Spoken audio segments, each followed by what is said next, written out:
Bonjour les pros de l'IMO, savez-vous que la plupart du temps vos prospects se moquent de ce que vous avez à leur proposer? Que vous soyez le plus fort, que votre réseau soit le meilleur, ça ne les intéresse pas. D'abord parce que vos confrères leur ont joué exactement la même sérénade depuis qu'ils ont passé leur annonce sur le bon coin.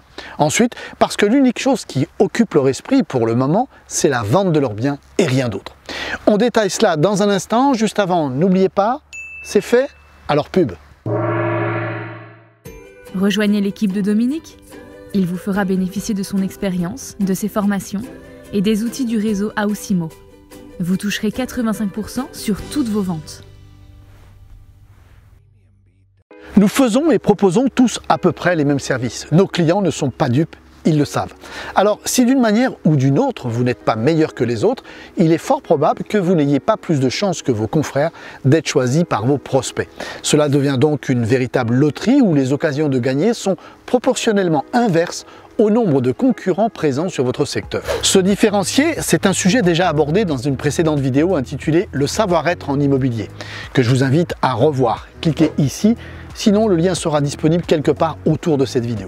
Mais revenons une fois encore sur ce sujet. Avant d'être nos clients, donc des consommateurs, nos prospects sont des vendeurs et donc pas des clients comme les autres. De plus, nous n'avons rien de tangible à leur vendre. Ça me rappelle l'époque où, dans une autre vie, je commercialisais des assurances vie. À ne pas confondre avec l'assurance décès. L'assurance vie, c'est l'inverse. C'est une assurance en cas de vie. En fait, ce que perçoivent le plus souvent nos prospects, comme dans l'assurance vie, où ils possèdent des économies et doivent en céder une partie pour continuer à économiser leur propre argent, idem, en immobilier, ils possèdent une maison et doivent en céder une partie pour la vendre. Et oui, c'est hélas ainsi que certains propriétaires ressentent notre démarche, d'autant que aussitôt qu'ils mettent leurs biens à la vente, ils sont assaillis de coups de téléphone de la part de professionnels de l'immobilier. Il est donc logique qu'instinctivement, ils se disent « Pourquoi devrais-je donner une partie de ce qui m'appartient déjà ?» pour en bénéficier. Davantage dans une posture de vendeur que de consommateur, ils sont à la recherche d'acquéreurs pour le produit qu'ils ont à vendre, leur maison ou leur appartement. À ce stade, vanter vos mérites, ceux de votre réseau, de votre agence ou de votre enseigne, n'aura que très peu d'effet sur eux. L'équation est donc compliquée. Comment faire naître chez nos prospects un besoin dont ils n'ont pas conscience? Un besoin pourtant bien réel, puisque, rappelons-le, statistiquement, près de 70% des transactions sont réalisées grâce au concours de professionnels. En fait, nous croyons tous prendre nos décisions d'après nos réflexions. Or, ce n'est pas aussi simple. La plus grande partie de nos choix provient d'abord de nos émotions. La réflexion et la raison arrivent en second. Elles sont influencées et s'ajustent en fonction de l'intensité de nos émotions. Ne vous arrive-t-il pas fréquemment de dire « je n'ai pas réfléchi, je l'ai fait instinctivement, ça m'est venu comme ça » ou bien encore « c'était plus fort que moi » ou mieux encore « je le sens bien ». Alors, d'après vous, qui prend et qui impacte le plus vos décisions? Vos émotions ou votre raison? Émotion et raison, un savant mélange qui heureusement nous conduit le plus souvent à prendre les bonnes décisions.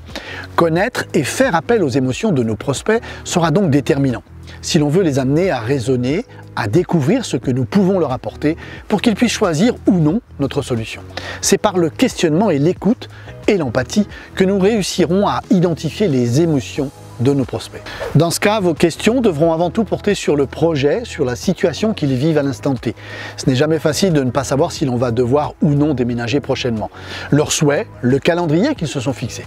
C'est à partir de toutes ces données et en connaissant exactement leur situation que vous pourrez parler de votre solution, de l'aide et de l'accompagnement que vous avez à leur proposer. Pour résumer, ne parlez jamais de votre solution avant de savoir précisément quel intérêt votre prospect aurait à l'utiliser. Enfin, lorsque vous la lui présentez, elle ne doit pas être la meilleure par rapport à celle de vos concurrents, mais simplement être la solution qui répond à la problématique, souvent émotionnelle, de votre prospect, celle qu'ensemble vous venez de soulever. Avant de vous quitter, je vous rappelle que Mandataire IMO, c'est plus de 150 vidéos gratuites, alors n'oubliez pas, très bonne semaine à tous. AOSIMO, réseau de mandataires spécialistes en immobilier.